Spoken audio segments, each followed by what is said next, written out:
If you want by investment, we need a Jim draft. Make Nkema police commander, regional police commander, ake my whole press conference. Infini kemide jenyi wale. Nkame. Lohani nyana police fuwe yejeme. Kaya memukuba. No nita onye likweji. Oni sumwe baye kali in draft ne. Oni sumwe baye kali eston. Yone.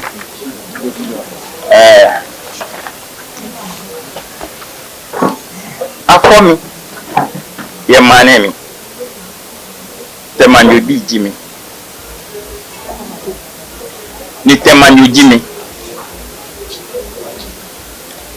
Bini ake akọ kema wana meni ba wi wo sande hawo wo yinobi ni ba ne amena loko na ba dom no na me ka ke lele asie na hawo chameni shi na mete ba na shi kwa me hamo shi afa shi ani mo je ke ye bi asie oni kwa hale na hale nye keche kesani ba ne ani na be na mekele yuo na wolenga kena sani ye mami eke nye lu eke che ya yenye ya domo ese na yuo sani ye fe na gbe ona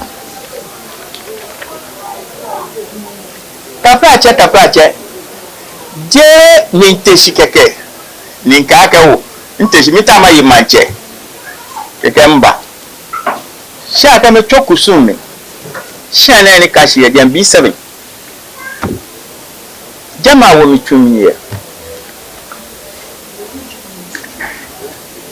ni kusu fe kusu ni yo afia hami puwe ngbe ja akun fo bele ne nwe aye bi mi ni pepa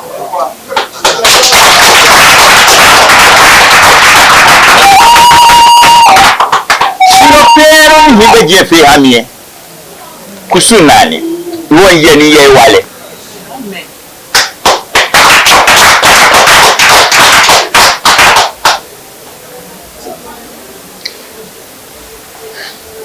afomi awumi iwo mbamba nina inyawo ni tani ndi drone atole 1971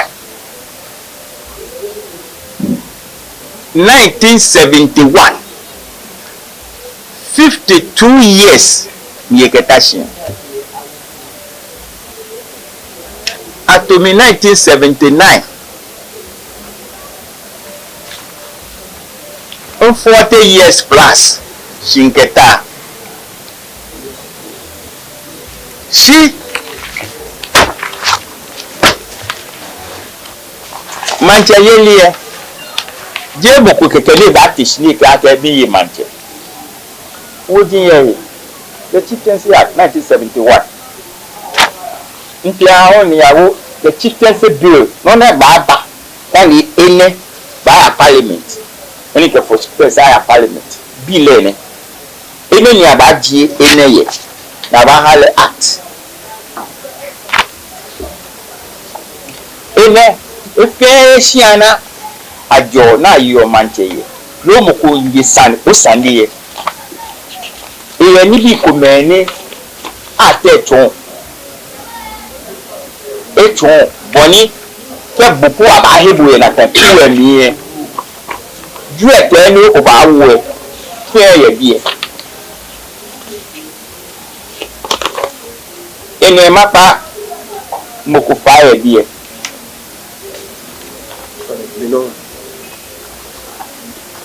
ju ete na wo ke onye position ku ye bi je fe ni kan bi ko si fi o ku keke ko na me le ate o ti chi keke no fi lu ku keke. Even some of the National Redemption Council first said the fees what they care current charges in respect of the stooling Temo ko te pa mi e ba ko form ne ni ke bi ba na ba pa mi divisional chief 45 cedis. Any other chief 40 cedis. Initiating proceedings by means of a chief's oath according to the particular chief's oath, not exceeding 100 cedis. On arresting a swear of an oath, 3 cedis. Ewo ene me feye ake manche magbajia no tu ke ha. Yojino ni wale ni mepi ko ake aye manche keke. Iye manche keke. Oni jimla ye na kan gbe inje divisional nma ye shina ni at the time na ka to mi manche ye bi en 1979 1966 bibi akemla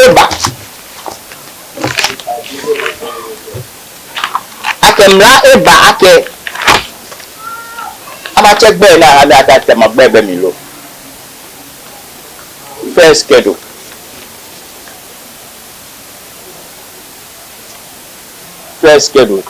kama ke megbe madi oje me nye ka ko nye ekwe Greater Accra o epese Ase Jamestown Osu La Tashi Nungwa Tema Awutu Kepo iwo beni about me in 1979 neke NLC decree 112 ne eba iwo temanye che paramount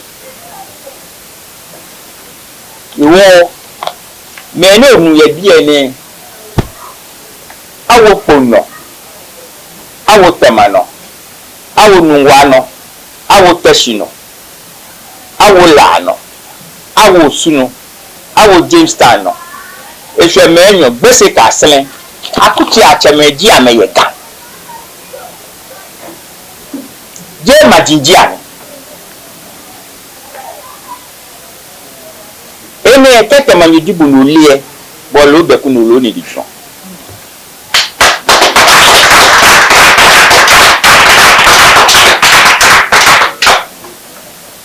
iwo ache Ase Mantse paramount na che gbese Mantse paramount noni yo mi won ko nji kule akuti e madie ni atwa me paramount ame pawo pe pawo osudoku ada popa ne fe no ke gamanche epa yo biye ke gamanche kumi ni fi opawo e ne ke pawo ne ka me wi ama me form national regional house of chiefs shi eshe heku e mo fi amoma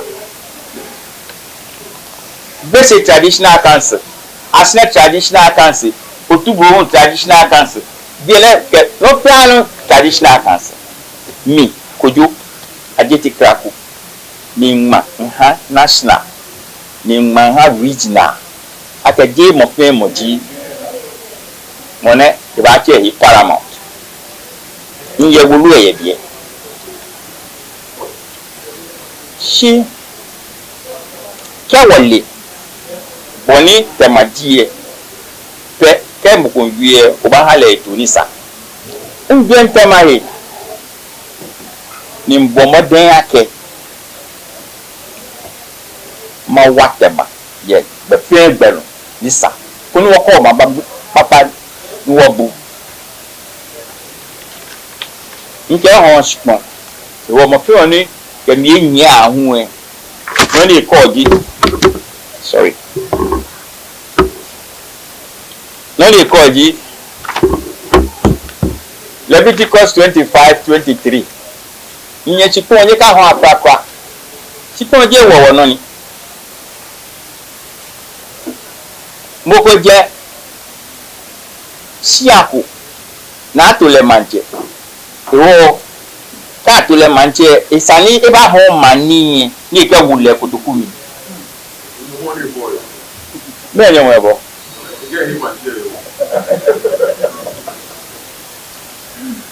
iwo ene eje egbe papa no ni ka ka bi na wo mitumi ye bi 7 ye bi na je mi fu e aka nka kita ha manen bi ko owo ko mo ko tumi wa agbelele ne wo mitumi ni le shebi na meka mi ba je po e ameka mi je po ni ka kita ha me dan ka me je bi ni mo ko be 1966 di beni ateba ni ene NLC decree 112 na kan bia ni Tema wasn't a paramount.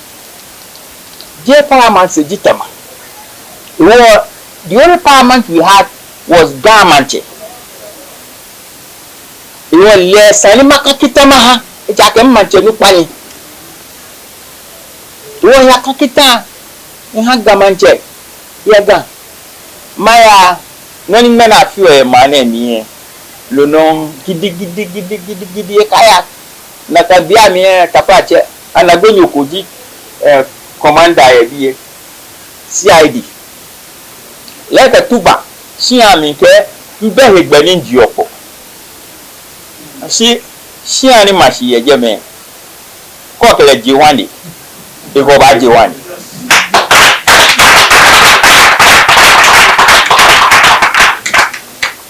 ato ni mi nka depo keje sia ni yi gbe no ato lai asuesi ni ko ti lai ogbe sien keke lai de che kuse ibo won e ko keke nlo ye ho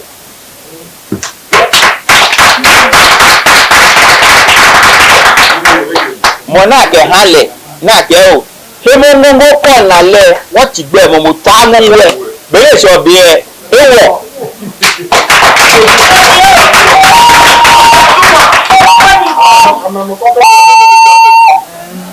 ona ni woni te na wote aka kan ta driver ni ta carpenter pa semi ki atamokukuru wote gan fefefe ni wo ba mo mi ana petrol po wo ka have petrol truck ni yo bi e ya da ton ke ja da de ba ko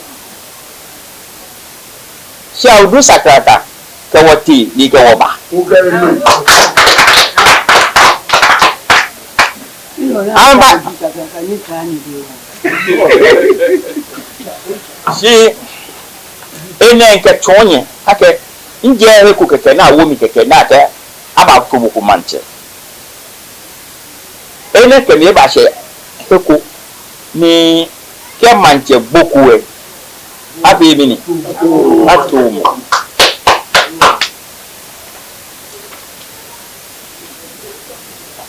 oni ku di manche ni nyente ni ba nu ke ni tui aka to le Tema kachi ote ajeti ansa we oba nu ake ni ansa ko to bo we loji kwa donko bi aji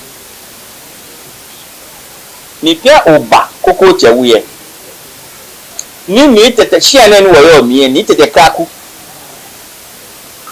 ile menene ni woni amegbe gbe ye jeme she needs a kraku 1 2 3 4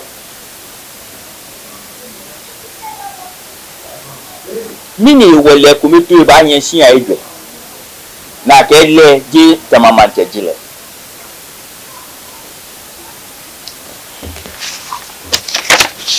ene ke mi mba iko noni ke mi ba obo we bi ke wolune Pressman, if you want some, I'll give you. Wolune Tema Bajana to a fair yen no.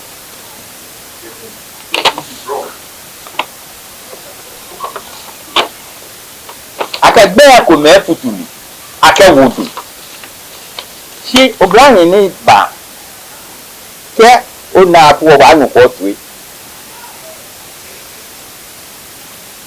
wo Tema kwasi no mia me pie na kuna mi puku na mi na kuna eje kuku chewe Adjetey Kraku the first eje kuku chewe aje oni nku the first eje obuowe shi ake Adjetey fio oni nku the first wo bia na wana oni nku the first ya ameyenie enyo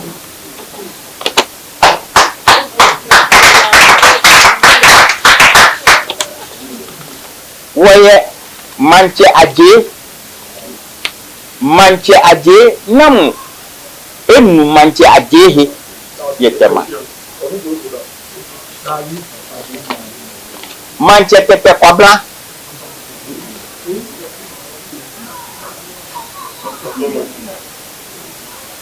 Mantse tete bosa acted Adjetey dinwi eje Adjetey dinwi tete asin ete na yo maji ajemeye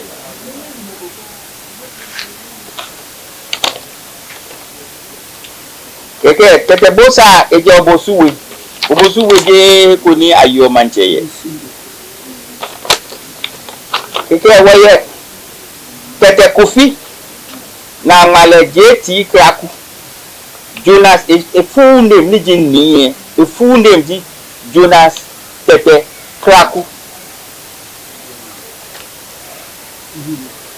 acted but perform some rituals me Mantse ako ake react ile no iprose ke ni awo ba mi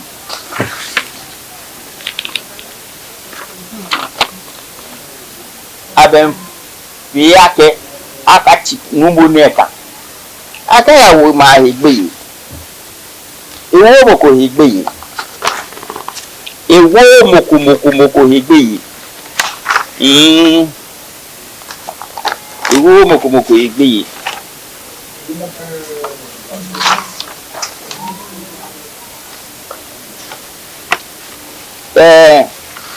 akele yi Sunday akele yi Sunday na akele yi e eben wolu enu ne eben wolu ne yi ene manya makane mahali keji Tema eyako na tambiami divisional status kwen mugwe je bie ni baya dia pressman when you want a coffee it is here for you pick it ye makale fa ya bie keke the council is fully satisfied that Nii Adjetey Kraku was installed by the people of Tema as Tema Mantse and that he has not been bestowed. It's here. Apako Nii Adjetey Kraku Davida. Ka apabo abajo nle ile na kele ye sadien ne ke ngme to mo ngmen no ni ko nya ke twen ye nye sami don ya ke wo sumo ni wo fo wo ke poma wo hani ya ke bi yese ni lela kuna mene kenye ba nu mene me ke wo sponge ga afa mene me ke wo sponge ewo Tema ni ba do mo si le ka ke Tema ni ojimi Tema ni ojimi si ima yeye mu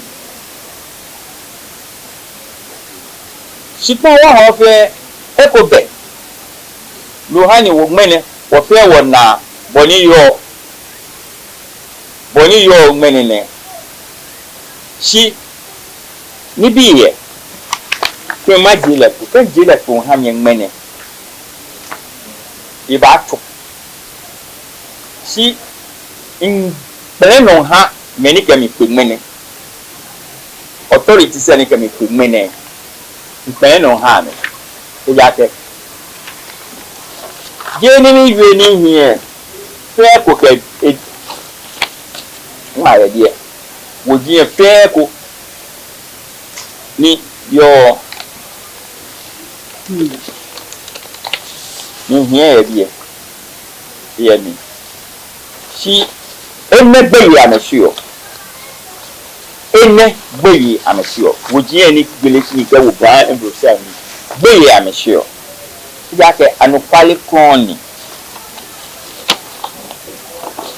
Ni kenke ameka ameshe baby mene bine denche.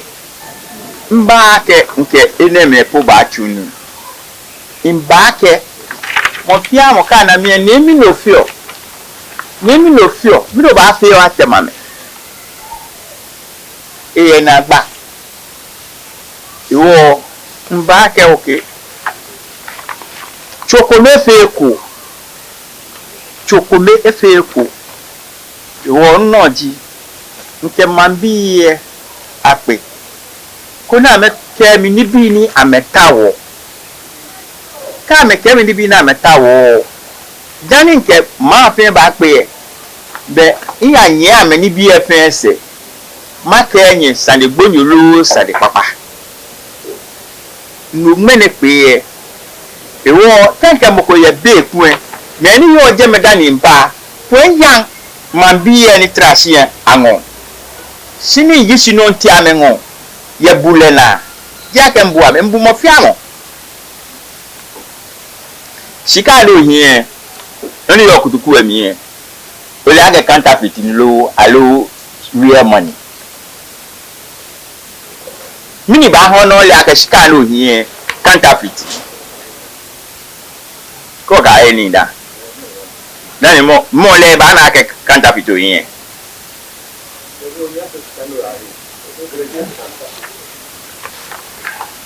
yo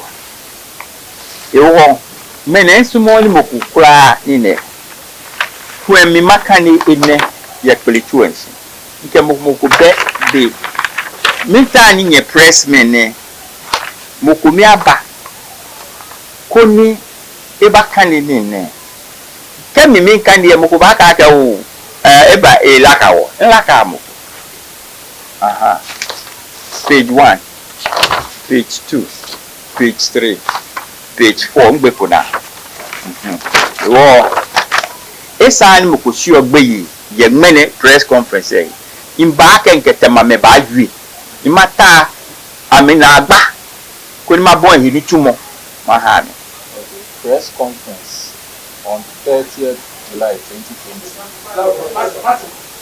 Okay, good morning to the people of Tema. Naamanye Chuchu Uda, the first and pressmen of various media houses and listeners. All protocol observed. People might question the capacity in which I am standing here. I am here as a native of Tema, as to reconcile certain records which have been sent out earlier to confuse the people of Tema. Within a span of 100 years, 1922 to 2022, Nii Adjetey Kraku II, Tema Mantse, Nii Adjetey II, Nii Adjetey II. These people were elected and installed properly. After these people, Nii Kraku was selected, installed and installed properly after the above.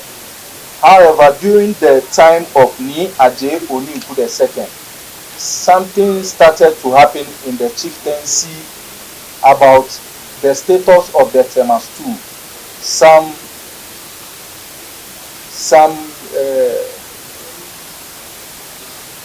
elites. Okay. Some elites started misleading the citizens by refusing to tell the elders the truth about the state of NLCD 112 of 1966. Tema status was reduced to the status of divisional council.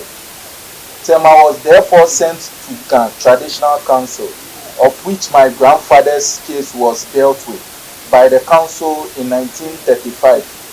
Samely, the next chief, Nii Adjetey II, served the same council. Similarly, Nii Adjetey Kraku II was sent to Ga Traditional Council to serve there as Tema Mantse.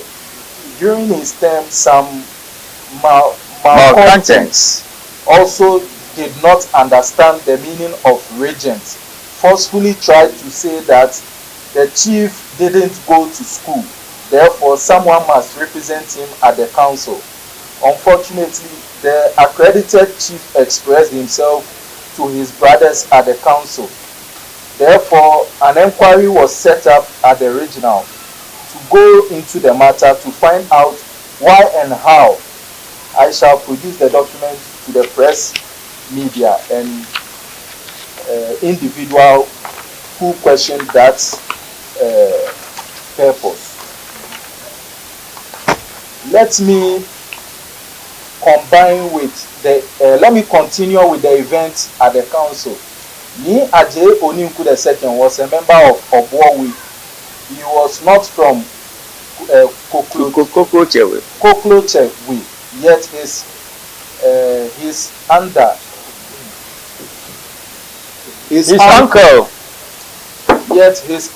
Nii Adjetey Kraku II, Tema Mantse,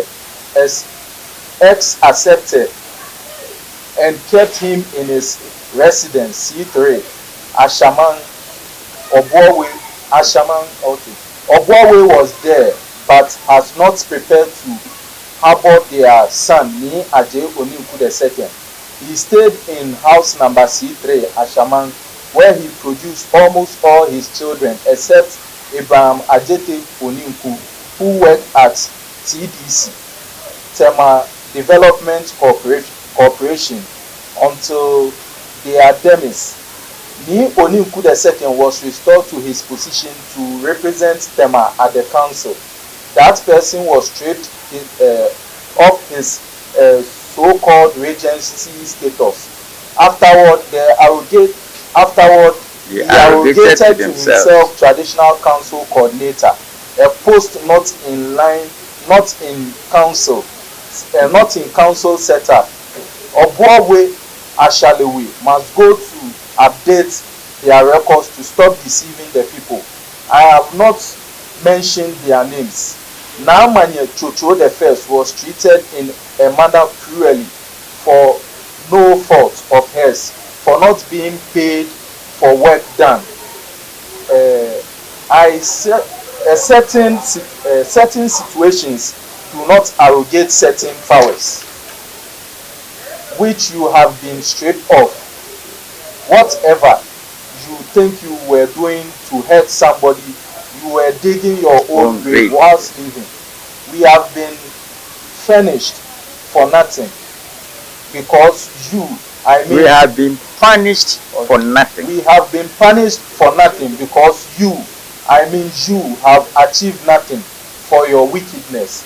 In this world we have brought nothing, therefore we shall take nothing away. When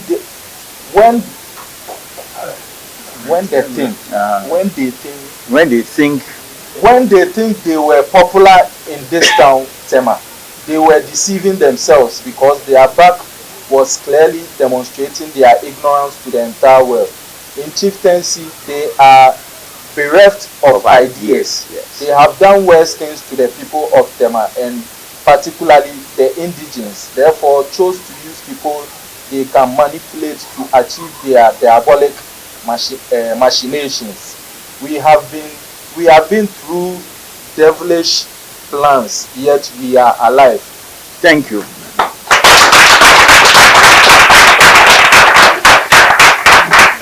Noni akane ke hone ani vie moko hefon nchi mokota you are mini baby, I'm sure. Mini baby, I'm sure.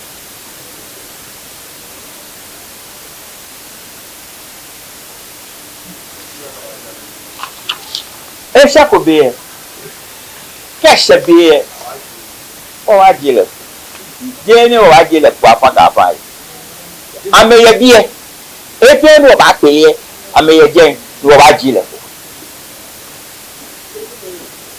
imbu o mo fe mo nja ko mo na ko mo ko ni ba ka ka ni Adjetey nkele na salida ko fe no de hi le ke court isani wo ya ni mo kwa yi na pensani awo ye mlana o ba ya pepepe iwo ngene ke piteshka na ka pe ne me fe mini wo ni ba ko ake popale e ka yue eto ma bi mini ne tawo ona ka le ne mini yo mini ikeye ni ne ye kan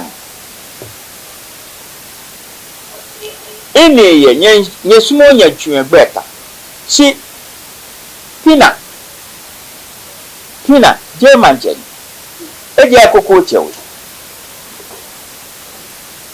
eje akoko chewe moni ke pina jet koko chewe e be ba ke le den che dan we mu in a paper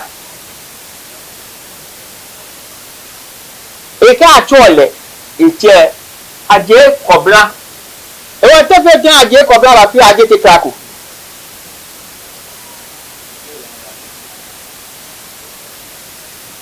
no care dani inni the second day no nye ena oche ni wole ho oche ni wole ho egbopo etishi oche ni wole ho ife ba ke ajele ko sie nye siete ake wole musun sha hewo eke o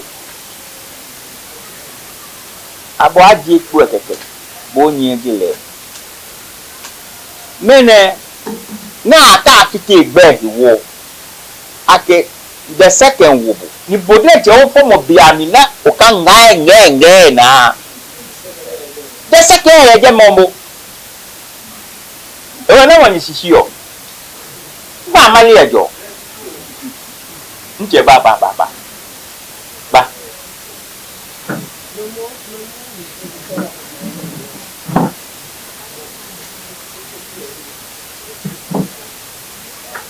Minta mo kwa kale no ni yo echichi no ha nka pi ba si na bi ye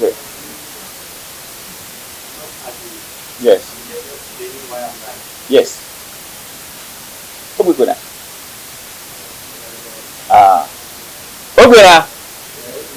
nka mo ko cho manso nka mo ko e ba kada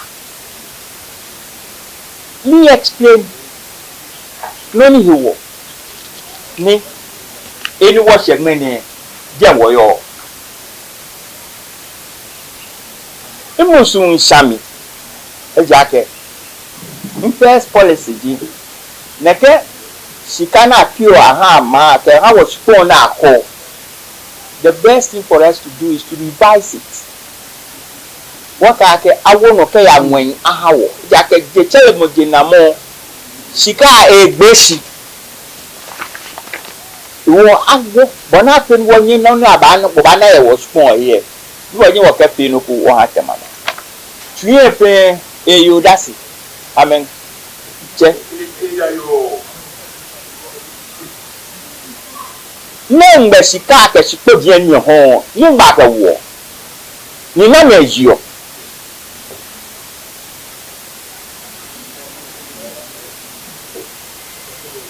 ni na na ejo mbako noni mani nke ba nke pe no mejene ya noni nke ba no jene esal mukukura apo kwa ka wo bobo twe noni ayo peji noni nke ma yue mene ihe moko kan le jemi de je kanipo na ba ka ke no mi ma no kokuru mi kale no kokuru shi ma hindomi mini ji na agba mini ji bo na agba ito na agba ji ne wo ye yan ke te to afete watashi ni wo kwa ke wo ma e ba yen pe fu mi unity is strength wo ka wo pe Tema Mantse Mopia mopeo mene bine was kiti ne isaka hanu hawo ke kutali na ha no ke kutali ke mente ko ya yafu ameda shike ma fe teshi li ke aba fe bini oya ke mwa ene do mi yenye ni ayi shike taman me nyeka mo yelela no jinye na agba afi keke atese dabi ka dwen bo he ni dwen he biane idwen he ni dwen ye he e jake mbani na be na aboko mienye tro ke penje ni mene ko mienye nye he ole wo bi le hu e yo ba ko le ke sele no le mi le kwa ene keke mba ni make Tema Mantse kenye wo nye hi acha ye heliash ata fodie ya mene wa besponku ni senko ba ka ke wo senne esipon ne wo investor eba ike ta heko le pe factory ye le he meye ngbe ko yo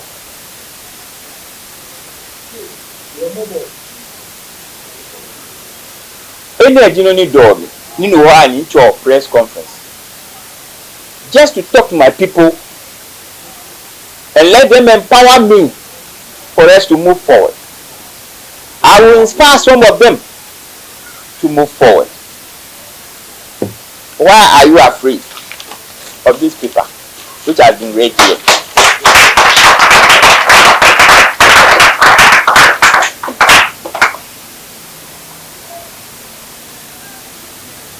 Nyena atri be fe gbeno ke oke o pele ni atabuba yiye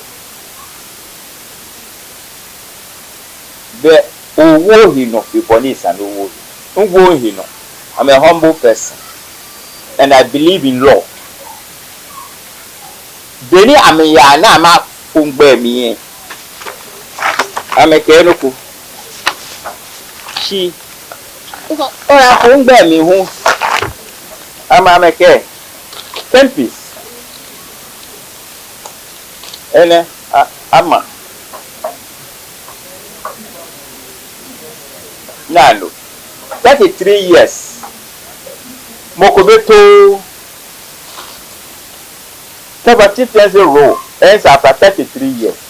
It was more than 33 years. Monitor she year. The first time,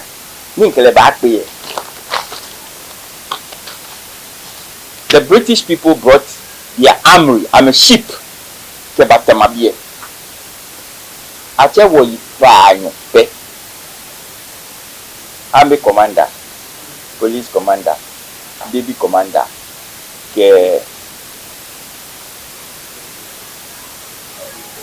That you and your the British High Commissioner Ibabie in Yagame. She mani assembly ke ame eba manshia makenye isan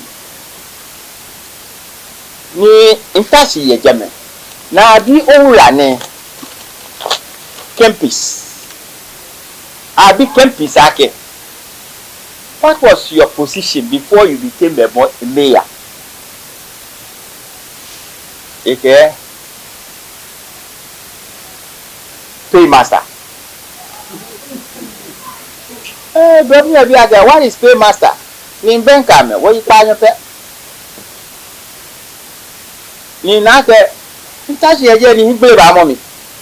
And your father. Oh. Ni kama ka ni manyima ba mi lo ameke manyima ba mi lo ameke ni wo wie mo fin kejeje me ya kan smo ma fi imelo here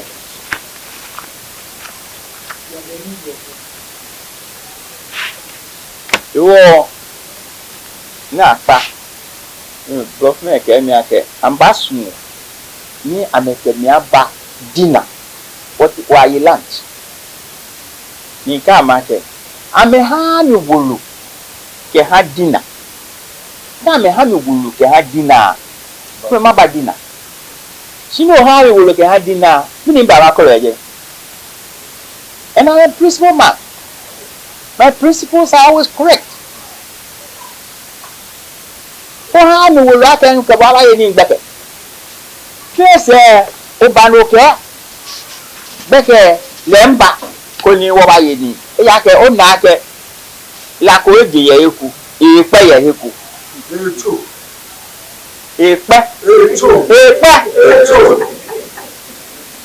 Ona, the war, Ialenaka.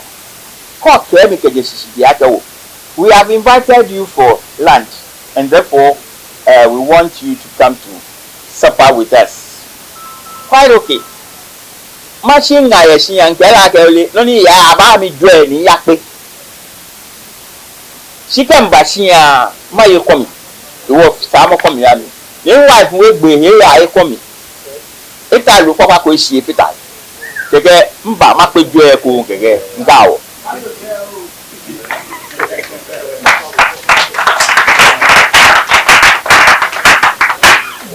Ena enwie moko hi fon no ni ba ha wo pe wona wo hi ake gbemeji wo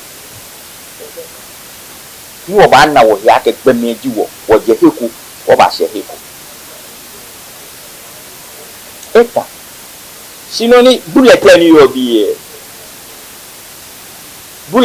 obiye the police ke ni agamini menentin passage e wantin passage ame ba na bulletin ko na agbene ka me na bulletin na me pele ofa aba manjano jake ke je bulletin ge ni gento ine manchoni nku ledenche esa obole esa one ine afi ni di fi mboko be no bo oba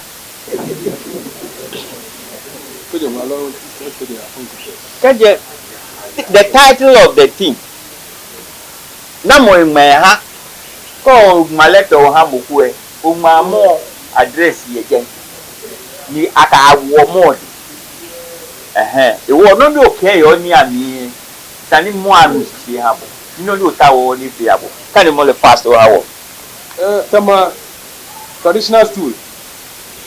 I'm a telephone number reference telegraph address agbona wa to work seller we Tema mine here 19 February 1973 anche the traditional authority box 42 Accra dear Niga appointment of regents. I have the honor respectfully to refer to letters. Refer number TTA/2/11 indated. You read. I will help you when you are. 14th March 1972 and that of the 18th February 1972 on the above subject matters. Nigga. I wish to say that I am illiterate. And there are other brothers who are also illiterate. But all are able to administrate their administer their traditional affairs as well as I do in Tema. Yeah. I am in sound health and I have not complained of ill health to anybody.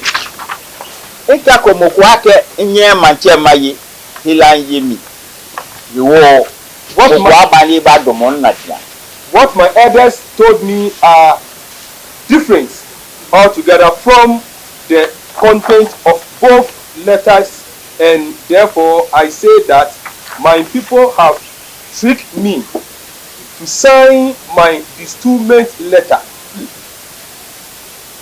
of authority. I have been told that regents is a different thing from what my elders went to do. Therefore, nigger want to do. Therefore, nigger and Nii Adjetey, I say that those letters mentioned are not valid at all and have no authority.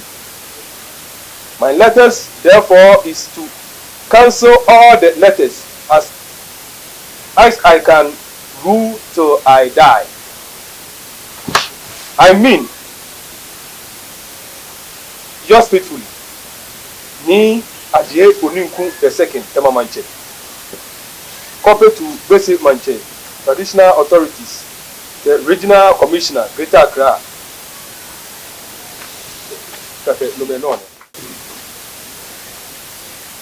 Ewo ncheme kenye meni bakpisi ebie. Imba ke mia wo mokuhi beye. Imba ke mawie mokuhi temanyo hefun. Ke ye noko ninke. Ba shi temame meni yo nshipono. Meni yo temashipono. Sena moni isani wona keje na kamea. No. She ene mention what we ene. Into a magia many nearly army. Kenona akafutu. Wafe in Montamanoko. Shika was bien what they could be watashi. Any shikaye mele ye it ye.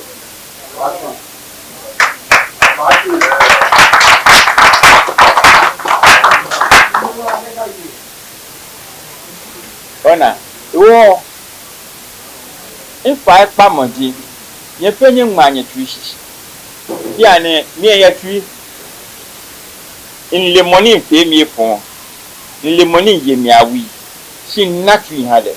Obiyanku, they don't call me no, but go corner. Imba my name, Ake, me hold press conference.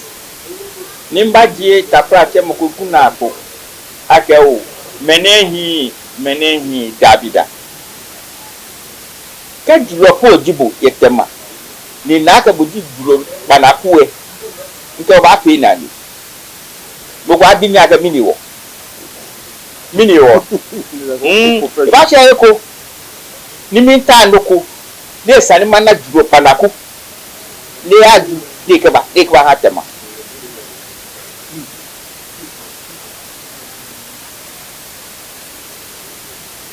She come up with the money. You more J. Ninjino. Eba, Nika Kento. You were Gene, Niema Hapa, Fen, Shigene, Bati Maise, Kuni Maya here. Wabana no work and radish, I seek money.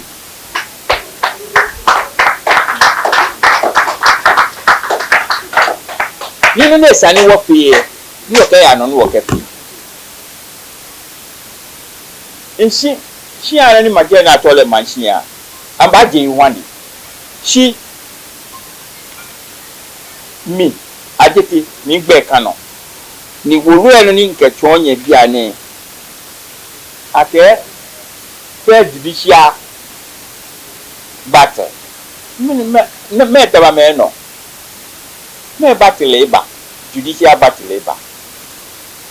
He Tema Mantse, Tema Mantse se kwelo. The one in challenge le in court, don't send him.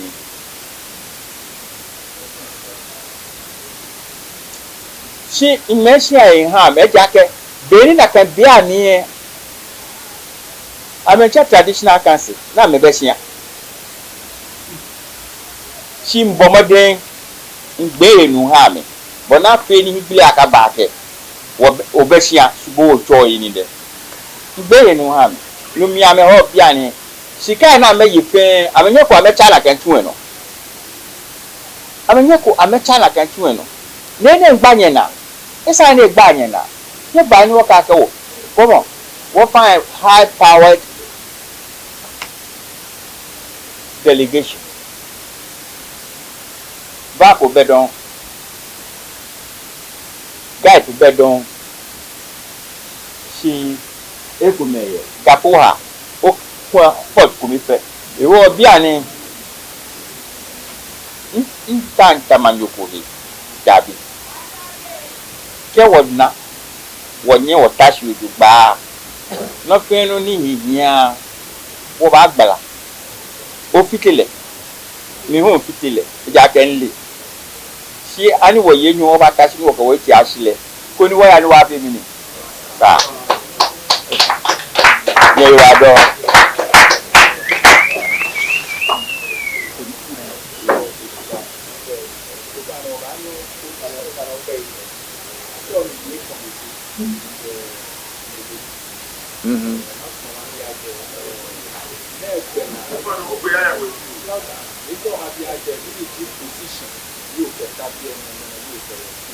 Today, I am a native of Tema. Because in my absence, I travel outside. In my absence, they went to expunge my name from the National Register. When I came back, I noticed that I didn't want to confuse anybody. So I took my name as Nii Adjetey Kraku. And in the letter I sent to the police, please, look at it.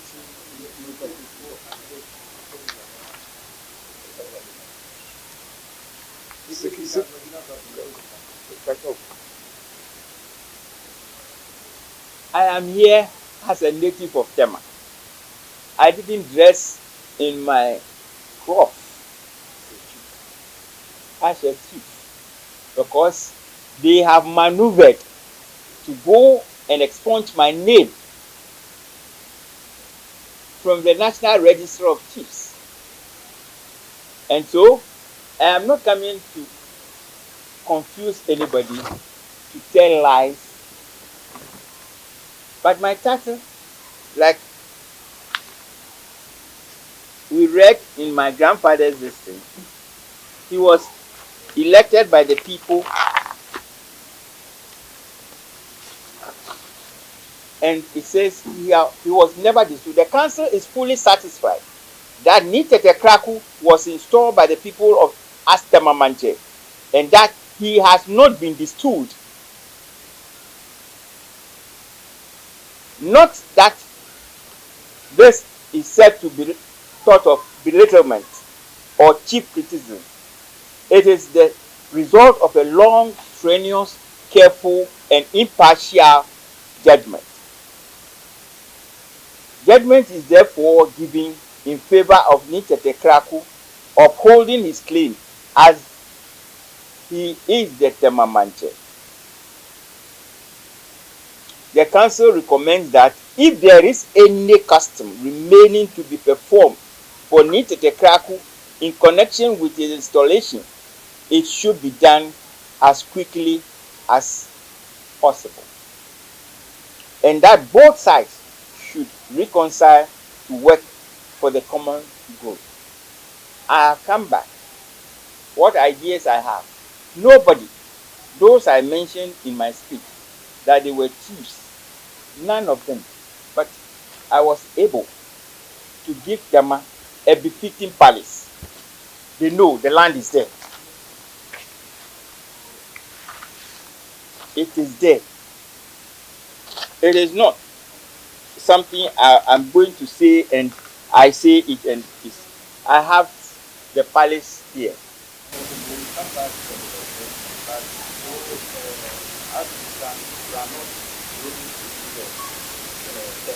No, that is why you don't have these things there. I have not gone to the national, regional to contest it. And I will go and contest it at an appropriate time.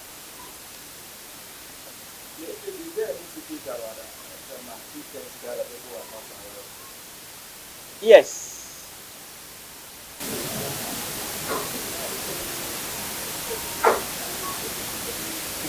Petition for restoration of name. Nii Adjetey Kraku III. Tema Mantse. This is from the National House of Chiefs.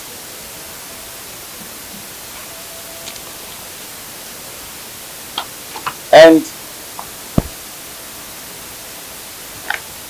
I don't want to read sections, but I always want somebody to read, because I will be made to. So,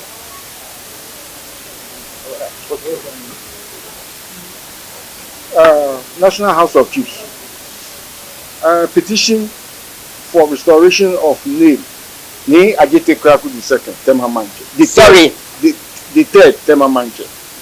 I write to acknowledge receipt of your letter number so and so, dated 11th May 2004, on the above subject, and wish to inform you that the research committee of the National House of Chiefs, at its meeting held on Monday, 12 July 2003, decided that Nii Adjetey Kraku III should process new chieftaincy declaration forms and route them through the Ghana Traditional Council and Greater Accra Regional House of Chiefs to the National House of Chiefs for the necessary action.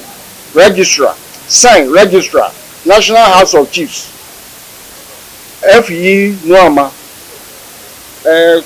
Aikwe O2, Solicitor for Nii Adjetey Kraku Tema. Copy. Nii Adjetey Kraku III, Tema Mantse, Tema, Ghana Traditional Council, Accra.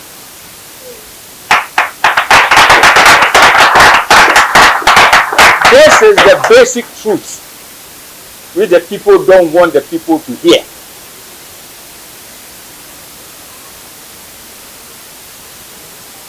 I have made some videos. I want them, the custodians of Tema, just to invite me, ordinary person, a native. What are they afraid of? Why are they afraid? Afraid for what? When you cheat in an exam,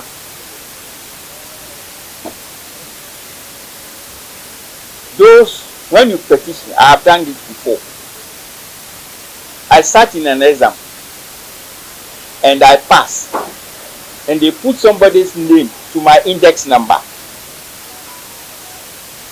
Index number is what is more important to them, because that is where I will sit to write my exam. And then, by then we call them establishment in the civil service. So they form a committee, and by the second year I've sat again. So my promotion has become what? Double. That promotion which was given to me, that money I used it to buy a land here. My uncle was here. He collected that money from me and bought the land for me. It is where the palace is. I have given it to an institution for lilies of the valley. I don't think I have done Tema anything. All that I'm saying is that let us speak the truth. That's all. Look, at my age, what do I want? At my age, what do I want? My daughter was here. 5 of them. Every in-law looks after me. So what else? They are not here. They are outside. If I cry today, that says he hasn't got anything in his pocket. Give me 3 minutes. I'll get something. What do I want? I just want to help my people. That's all. Go ahead.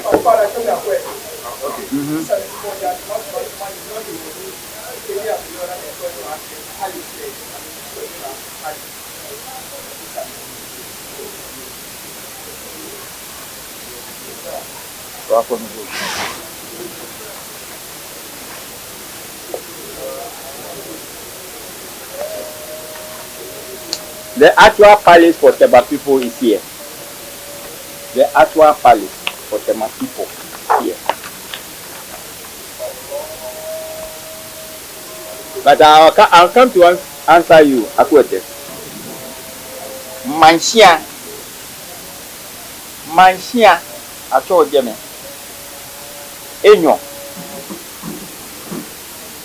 Enyo, where fisheries, ke social welfare siya di jama. Fisheries siya di any abanyo ye bi D13 and A16. A16 di mansia. D13 di any abanyo. Ni elema je ke le di Manchester kwelo. I took elema je to court. And they tell me the judicial battle. That judicial battle is not like a judicial battle. Mokonche ake oshimasi. Na ke like the gentleman you are talking about has his name registered in the National House of Chiefs. But as I'm talking now, they have managed in my absence to go. I know what it is, but it is not for public consumption. I would have released it. But God, and the gods of Tema have worked on those who perpetuate things on Tema. I can name them, all of them,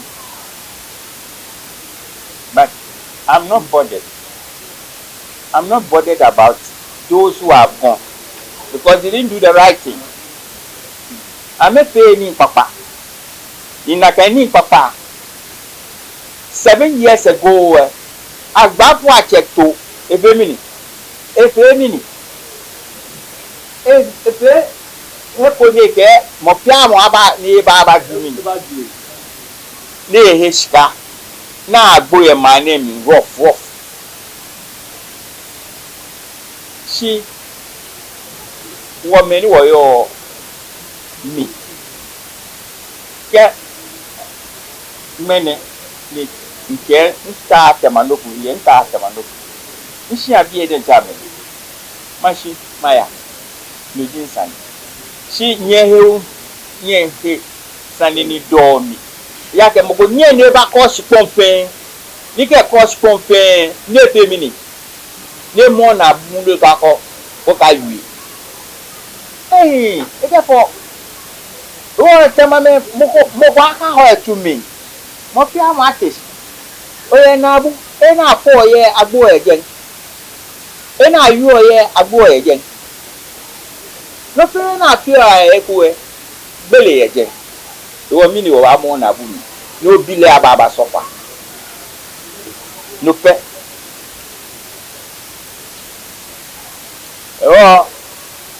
onu mi sisi ke obango I'll give you the opportunity ko obango mahabu I'll sit down with you and I'll give you all the relevant documents. Right. Le wo kitebi ibi ba yi wo hewo ke mangwe pa bi mi je ke no ko ye no ba ha wo pe ni wo pe mi ni wo pe agago abo chama ke me ni ai to be ka ba ta si awo yi cha manyaba